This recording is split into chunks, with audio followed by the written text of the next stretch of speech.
I told my husband he was terrible in bed, and everyone thinks I'm a monster for destroying his confidence. They don't know I was trying to save our marriage. They don't know what I'd been doing behind his back for months, or how desperate I'd become to make him step up so I could stop. My friends say I emasculated him, that no man recovers from hearing those words from his wife. My therapist suggested I was projecting my own issues onto him. Even my mother, who's criticized every choice I've made since I was 12, told me I'd crossed a line. But they're all focused on what I said. They're not asking why I said it, or what led me to that moment in our bedroom when I finally snapped. They're certainly not asking about the hotel receipts I've been hiding in my desk drawer. I'm going to tell you everything, including the part where I made things so much worse trying to fix my mistake. I need you to understand how I got here, sleeping alone in our king-sized bed, while my husband of 7 years treats our guest room like a monk's cell. Because the words I said weren't even the worst thing I did. Jake and I met in a marketing firm when I was 24. He was the guy who brought homemade cookies to staff meetings and remembered everyone's birthdays. Not the flashiest guy in the office, that was Marcus from sales, who wore expensive suits and always seemed to be closing deals over cocktails. But Jake had this stability about him, this kindness that felt like coming home after years of dating men who kept me anxious and off balance. When he proposed after 2 years together, kneeling in the botanical gardens where we'd had our third date, I cried because I felt so relieved, safe, like I'd finally made a smart choice. The sex was never earth-shattering. Even in the beginning it was more sweet than passionate. Lots of missionary position, him asking if I was comfortable finishing before I really got there. But I told myself that was okay, mature even. I'd had passionate relationships before and they'd all ended in chaos. Jake was different. Jake was forever material. We got married at a vineyard in Napa and I remember dancing with him at our reception, thinking I'd finally figured out what mattered. The problems started small.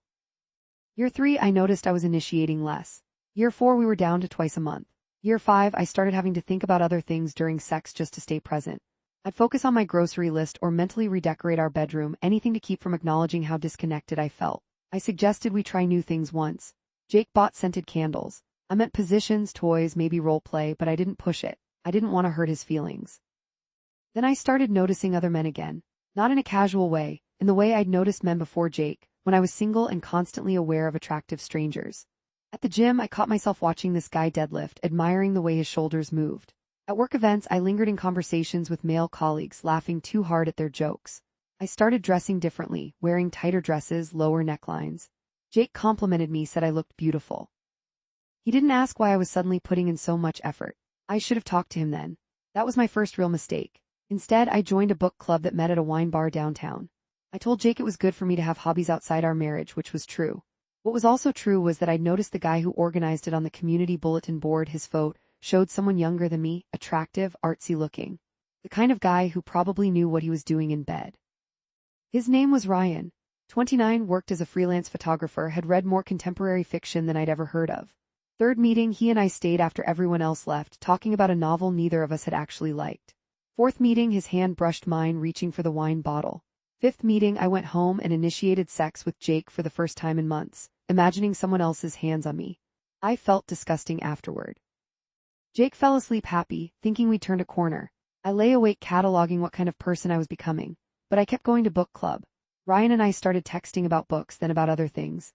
He sent me photos from his shoots, urban landscapes, portraits of strangers, once a series he'd done on empty hotel rooms that felt loaded with suggestion. I'd read his messages during my lunch break, heart racing like a teenager.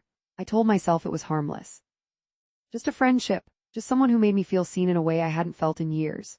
Meanwhile at home, sex with Jake became almost painful in its inadequacy. He'd do the same 3-step routine, kiss my neck, touch my breasts, enter me, and I'd lie there fighting resentment. Resentment that he'd never asked what I wanted. Resentment that I'd never been brave enough to tell him. Resentment that I'd married someone who thought good sex was just about being gentle and asking, is this okay? Every 30 seconds. The night everything changed started with a work dinner. Jake's company was celebrating some big acquisition.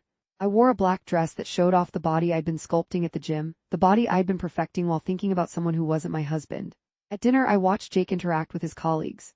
He was still that same sweet guy, telling dad jokes, being considerate, making sure everyone got a chance to talk. And I felt absolutely nothing. One of his coworkers, David, was different. Confident, slightly arrogant, the kind of guy who dominated conversations and made bold predictions about markets. At one point, he leaned close to me and said, "Jake's lucky, you're way out of his league." It was inappropriate, it was probably meant to test boundaries, and I smiled like he'd given me a gift. I went to the bathroom and texted Ryan, just something casual about being at a boring work dinner. He responded immediately, sneak away. Come meet me for a real drink. I stared at that message for 5 full minutes. This was the moment, the obvious fork in the road. I could delete his number, go back to my husband, suggest couples therapy, actually try to fix my marriage. I texted back where? I told Jake I wasn't feeling well, that I was going to grab an Uber home. He was immediately concerned, asking if he should come with me. I insisted he stay, that it was just a headache, that he should enjoy his celebration.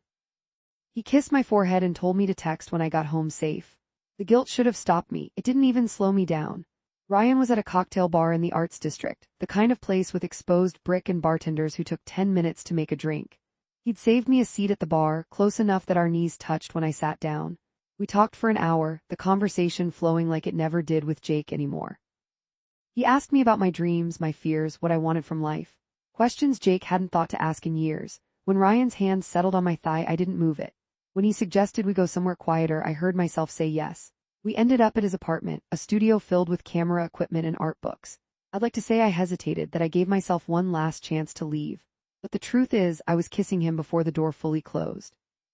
He pushed me against the wall, his hands in my hair, kissing me like he was starving, nothing gentle or tentative about it. We had sex on his couch, then later in his bed. It was everything I'd been missing, urgent, passionate, slightly rough. He knew exactly where to touch me, how much pressure, what pace. I came twice, real orgasms that I hadn't faked or imagined. Afterward, lying in his sheets at midnight, I felt more alive than I had in 5 years. Then I checked my phone. 7 missed calls from Jake. 11 texts, progressing from hope you're feeling better to please just let me know you're okay to I'm getting really worried. The last one was from 10 minutes ago, I'm about to call hospitals. I called him back, whispering so Ryan wouldn't hear. I told Jake I'd felt so sick that I'd thrown up in the Uber, that I'd been in the bathroom all evening, that my phone had died. The lies came so easily it scared me. Jake was just relieved I was alive. He said he'd let me rest, that he loved me, that he'd sleep in the guest room so he wouldn't disturb me. Perfect, considerate Jake, giving me exactly the space I needed to get away with betraying him. I went home at 1 a.m., showered for 20 minutes and slipped into our bed alone. I told myself it was a one-time thing, a mistake I'd never repeat, but I already knew I was lying to myself. I saw Ryan again 4 days later, then a week after that. Then it became a standing thing. Thursday nights I'd invent excuses.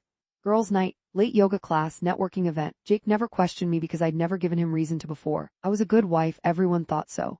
I was just having a temporary crisis, scratching an itch, and then I'd get it out of my system.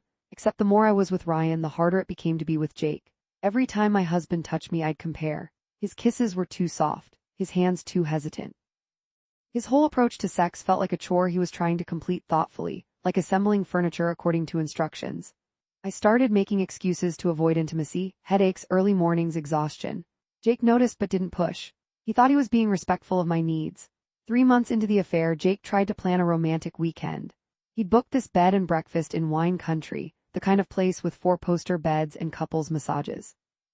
He was so excited when he told me, showing me the website on his phone, talking about how we needed to reconnect. All I could think was that Ryan had invited me to go camping that same weekend, and now I'd have to cancel. I went on the trip with Jake. I played the role of loving wife, held his hand during the wine tasting, laughed at his stories, posed for photos by the vineyard. That night, in our romantic suite with rose petals on the bed that he'd arranged as a surprise, Jake initiated sex. He was trying so hard, doing all the things he thought were romantic. Slow undressing, extended foreplay, gazing into my eyes. It was torture. I couldn't get aroused. I couldn't pretend this was enough. And suddenly I was angry, irrationally, unfairly angry at him for not being different, for not being what I needed without me having to tell him, for making me into someone who cheated.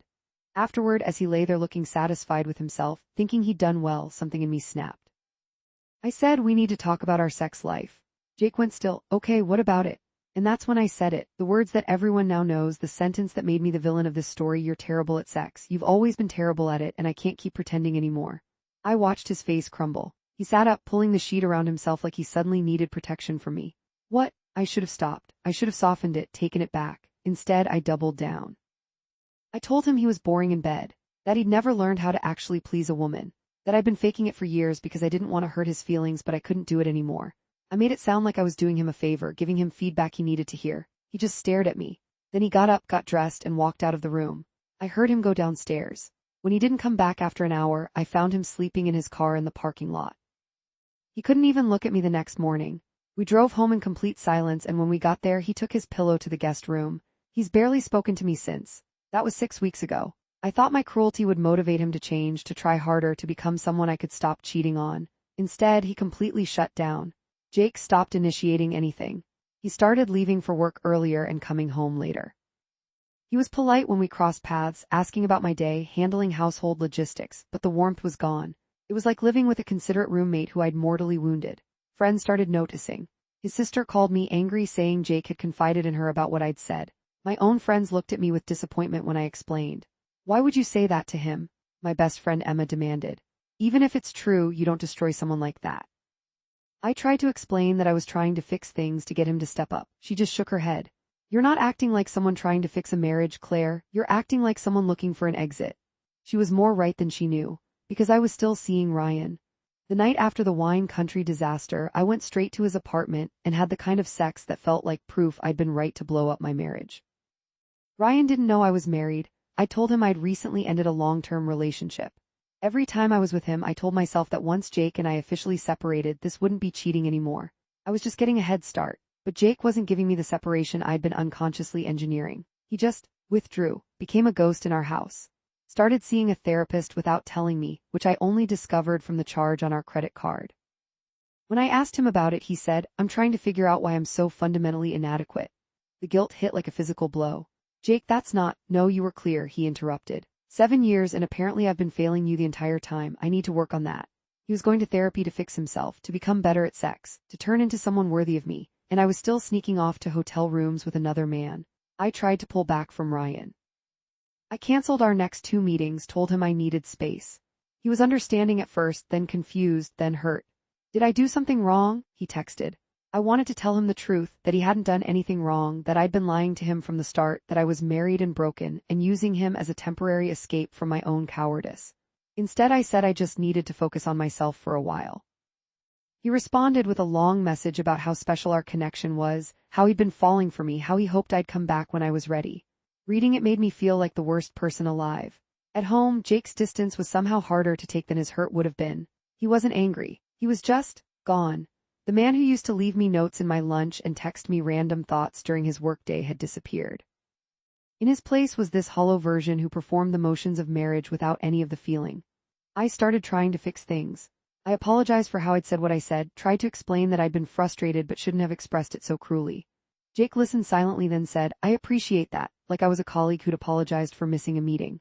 I suggested couples therapy. He said, I don't think I'm ready for that yet. I'm still working on myself. I tried to initiate sex, thinking maybe if I showed him what I wanted, if we could rebuild physical intimacy, we could find our way back. He gently declined. I don't think that's a good idea right now. I don't want to disappoint you again. You wouldn't be, Claire. His voice was quiet. I'm sleeping in the guest room. Let's just leave it at that for now. Work became my escape. I threw myself into projects, stayed late at the office, volunteered for assignments I normally would have avoided. Anything to not be home in that mausoleum of a marriage. My boss commented on my renewed dedication. My performance reviews were glowing. I was succeeding everywhere except the one place that supposedly mattered. Then Ryan showed up at my office. I was leaving for the day when I saw him in the lobby holding flowers. My stomach dropped. What are you doing here? I missed you, he said, smiling. Thought I'd surprise you. Maybe we could grab dinner? I glanced around frantically. Several of my coworkers were still around, including David, Jake's colleague from that dinner. David was watching with interest. Ryan, you can't just show up at my work. Why not? I thought. He stopped, noticing my panic. Is everything okay? I pulled him outside, my mind racing. I told you I needed space. It's been 3 weeks. I thought, Claire, what's going on? Are you seeing someone else? The irony almost made me laugh. It's complicated. Then uncomplicate it. He moved closer, reaching for my hand. I'm crazy about you. If something's in the way, let's deal with it together. I'm married. The words just came out. Ryan stepped back like I'd slapped him. What? I'm married 7 years. We're separated. Kind of. It's complicated, like I said, but I should have told you from the beginning and I didn't, and I'm sorry. The lies kept layering, each one digging me deeper. Ryan's face cycled through emotions, shock, hurt, anger. Separated, kind of. What does that mean? We're living together still, but we're not really together. We're figuring out next steps. Does he know about me? Not exactly. Jesus Christ, Claire. He ran his hand through his hair. So what am I, your affair, the guy you're using while you figure out your marriage? No, it's not like that. What's it like then? Explain it to me, because from where I'm standing, you lied to me for months. Let me fall for you. Let me think we were building something real. People were starting to stare. I lowered my voice. Can we not do this here? Where should we do it? Your place? Oh wait, your husband's there. He shook his head. I'm such an idiot. All those times you couldn't meet on weekends or had to leave by midnight or couldn't tell me where you worked. I thought you were just private. You were just married. Ryan, don't. He dropped the flowers in a nearby trash can. Lose my number and maybe work on being honest with your husband. He deserves better than this. Hell, I deserved better than this. He walked away. I stood there in front of my office building, several coworkers definitely having witnessed at least part of that scene, feeling everything collapsing around me. That night I came home to find Jake in the kitchen making dinner, just for himself, one chicken breast, one portion of rice. He barely glanced up when I walked in. Hey, I said, hey, there's something I need to tell you. He turned off the stove. Okay. I almost told him everything. Almost confessed the whole sordid story and let the chips fall. But looking at him, at this man I'd already devastated with my words, who was now barely holding himself together, I couldn't do it.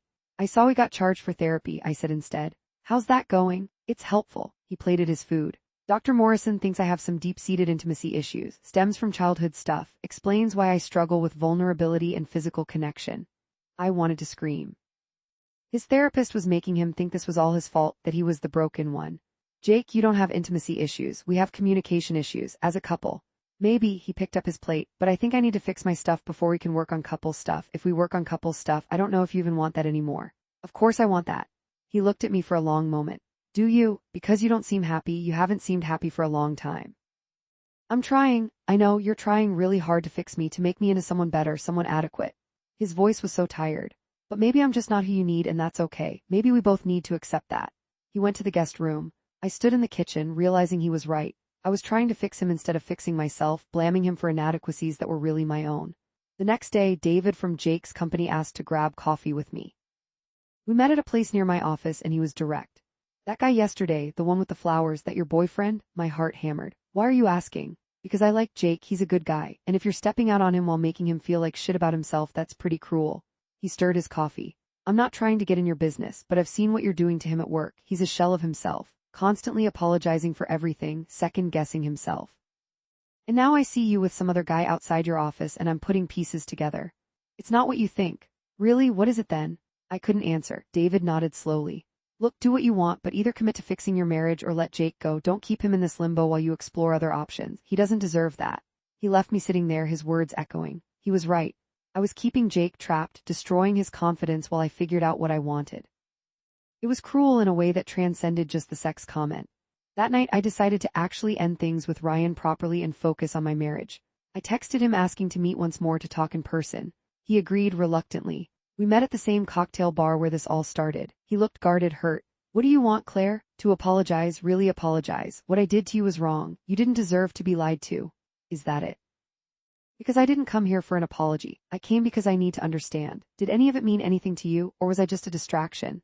I wanted to lie to make him feel better, but I owed him some truth. It meant something, you made me feel alive again, but that wasn't fair to you because I was using those feelings to avoid dealing with my actual life, my actual marriage. Are you going back to him? I'm going to try to fix what I broke. Ryan laughed bitterly. Good luck with that. You told him he was terrible at sex. I'm guessing you didn't mention you were cheating on him for months while you got up the courage to say it.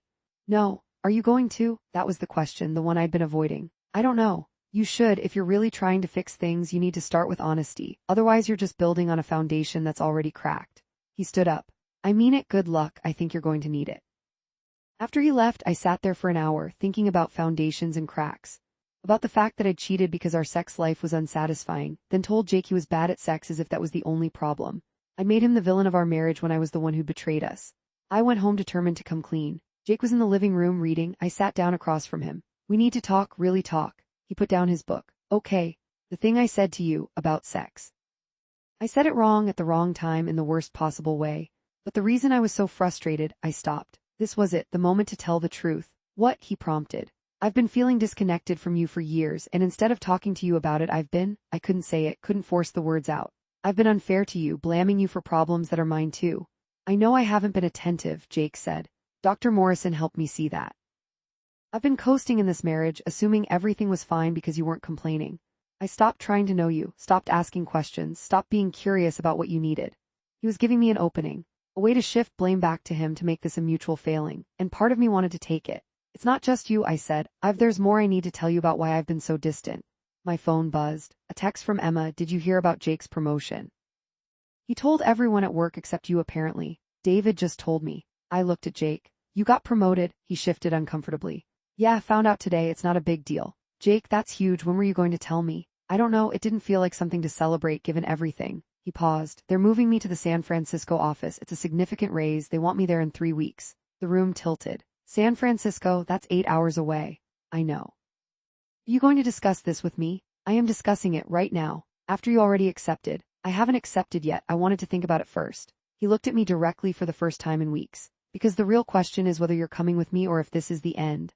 Everything I'd been about to confess died in my throat. This was the moment our marriage would be decided, and I was about to torpedo it with the truth about Ryan. I want to come with you, I said. Do you? Or do you want that? His perception cut through all my bullshit. Because I've been thinking a lot these past few weeks about what you said and what it means and whether we can actually fix this, and I'm not sure we can. Don't say that. Why not? You said I'm terrible at sex, that you've been faking it for years. That means our entire physical relationship has been a lie. What else has been a lie, Claire? Everything, I thought, all of it. I love you, I said out loud. I love you too. I've always loved you, but maybe love isn't enough when the fundamental compatibility isn't there. He stood up. I need an answer about San Francisco in 2 weeks. Not just whether you'll come, but whether you actually want this marriage. Because I can't keep living like this, walking on eggshells in my own home, sleeping in a guest room, feeling like I'm constantly being measured and found wanting. He went to bed, the guest bed. And I sat there realizing I'd managed to destroy my marriage without even the catharsis of full honesty. The next week was surreal. Jake started packing. Not everything, just sorting through stuff, deciding what he'd take to San Francisco. He did it methodically, without emotion, like he was already halfway gone. I tried to engage him in conversations about the future, but he kept it surface level. Logistics only. No feelings. I stopped sleeping. I'd lie in our bed alone, thinking about the choices that led here. If I just talked to Jake years ago about what I needed. If I'd suggested therapy before I started looking elsewhere. If I'd been brave enough to either fix my marriage or end it instead of betraying it. Emma came over one night after Jake left for a work dinner. She found me on the couch, staring at nothing. You look terrible, she said. Thanks, Claire, what's really going on? And don't tell me it's just about the sex comment, there's something else. And finally I told someone, everything, the affair with Ryan, the months of lying, the hotel rooms and Thursday nights, and all the ways I'd betrayed Jake while blaming him for our problems. Emma listened without interrupting, her expression growing harder with each detail. When I finished, she was quiet for a long moment. Then you need to tell him. I can't, it would destroy him. He's already destroyed. You did that with your words, but at least those were supposedly honest words, right? Supposed to help him improve, except they weren't honest at all. They were you projecting your guilt onto him, making him the villain so you could feel better about your affair. I know, do you? Because you're still trying to protect yourself, still trying to manage how you look instead of just telling the truth and dealing with the consequences. She grabbed her purse. You've got 2 weeks before he moves to San Francisco. If you want any chance of actually fixing this, you need to tell him everything before then. Let him make an informed choice about whether he wants you there. She left. I sat with her words, knowing she was right, knowing I was still too much of a coward to do it. 3 days before Jake's deadline, my coworker David showed up at my door. Jake was at work. David had this look on his face, uncomfortable but determined. I need to tell you something, he said, and you're not going to like it. My stomach dropped. What? Jake knows. The floor disappeared. Knows what? About your affair. He asked me point blank yesterday if I'd seen you with another man. I couldn't lie to him, Claire. He's my friend. I told him about the guy with flowers and he just nodded like it confirmed something he already suspected. I couldn't breathe. What did he say? Nothing. He thanked me for being honest and went back to work. But Claire, he looked relieved. Like he'd been waiting for proof that this wasn't all in his head, that he wasn't crazy for feeling like something was off. After David left, I tried calling Jake. It went straight to voicemail. I texted him, no response. He didn't come home that night or the next. On the 3rd day, his sister called me. Jake's staying with us for a few days. He asked me to tell you that he needs space and that he'll be in touch before he leaves for San Francisco. Can I talk to him, please? He doesn't want to talk to you right now. I need to explain. Explain what? That you cheated on him for months, that you made him feel like the problem while you were the one breaking your vows. He told me everything David told him, and honestly, Claire, I hope he leaves you behind when he goes to San Francisco. You've done enough damage. She hung up. I spent the next 2 days in a panic. Jake had known for almost a week and hadn't said anything. Was he waiting for me to confess? Had he already decided it was over? Was he going to divorce me? The night before his deadline, Jake finally came home. It was late, almost midnight. I was still awake, had been for hours. He found me in the kitchen. Hey, he said, Jake, we need to talk about. I accepted the San Francisco job. His voice was calm. I leave in 4 days. Okay, I'll start packing. I need to know something first. He leaned against the counter. And I need you to be completely honest with me for the first time in I don't know how long. Here it was, the moment of truth. Okay. That night you came home late from my work dinner, the night you said you were sick, were you with someone? I could have lied, could have stuck to my story, but Emma was right. If there was any chance of saving this, it required total honesty, even if honesty destroyed us. Yes, Jake closed his eyes. When he opened them, they were wet. How many times? Multiple. Over about 3 months. Is it still going on? No, I ended it weeks ago, before you told me about San Francisco. So you ended it because you got what you wanted from it, not because you actually wanted to fix our marriage. That's not, it's more complicated. Did you sleep with him the night before you told me I was terrible at sex? Oh God, I'd been with Ryan that Thursday night, had come home late, and the next day we'd driven to wine country. Yes. He nodded slowly. I knew, I've known for weeks, I just kept hoping you'd tell me yourself that you'd give me that much respect. I'm telling you now, because I cornered you, not because you were brave enough to confess. He wiped his eyes. You let me go to therapy thinking I was the broken one. Let me dissect my childhood and my intimacy issues and convince myself that I was the reason our marriage was failing. And all along, you were cheating on me. Using me as your safe home base while you got your needs met somewhere else. I'm so sorry, I'm so sorry. I was crying now too. You're right about all of it. I've been a coward, I've been cruel, and you deserve so much better than how I've treated you. Yeah, I do. He grabbed his keys. I'm going back to my sister's. I'll come by in the next few days to get my stuff. What does that mean for us? He stopped at the door. I don't know yet. I need time to think. Figure out if I can forgive this, if I even want to try. I love you. I believe you do, but love isn't enough when there's no trust, no respect. You didn't just cheat on me, Claire. You made me hate myself so you'd feel less guilty about it. That's not what people do to each other when they love each other.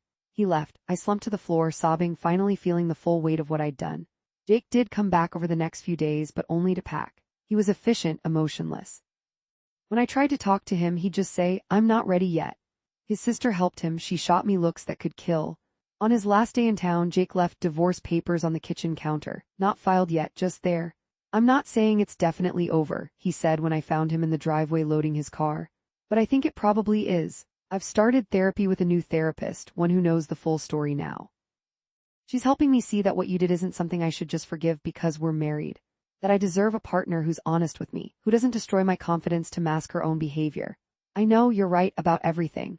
I was trying not to cry. Is there anything I can do? Work on yourself. Figure out why you did this, not for me, for you. Because even if we're done, you'll just do this to the next person if you don't deal with your own issues. I will, I promise. He got in his car. I'll be in touch about next steps, through my lawyer probably. I watched him drive away. 7 years of marriage, ending with him leaving for a new city and a new life that probably wouldn't include me.